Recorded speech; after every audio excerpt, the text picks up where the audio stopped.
What's up mga boss? Ito na po pala ang part natin. Gagamitin na po pala natin ang ating tire builder at ang ating impact wrench.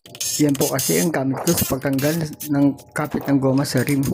Yan nga mga boss, konti-konti palo-palo, tapos konting higpit. O syempre unahin po natin higpitan yung kapit niya bago natin ipipress. At saka po pala mga boss, ang ginagamit po natin ang pangalan ay tire braid breaker. Pala mga boss, sinorted na lang po siya sa pangalan natin at tire builder.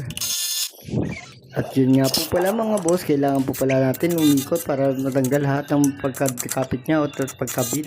At yun nga po pala mga boss, umakit na nga po ako dyan para kasi may nakaharang na forklift. O mga boss, tuloy-tuloy pa rin po ako dyan sa pag-ikot ko hanggang makaikot po ako ng 360 degree. Yung mga pala mga boss, nagdumating pa si Pelito na nagtatanong sa akin. At yun nga po mga boss, malapit na po ako matapos dyan at makakaikot na nga po ako ng 360 degree.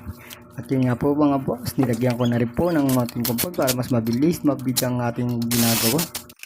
Ayun na mga boss, natanggal na ang pagkabit ng kapit ng goma sa rim. I-disarm na po natin mga gamit natin at i-digpit. Ayun na nga po siya mga boss, tabi.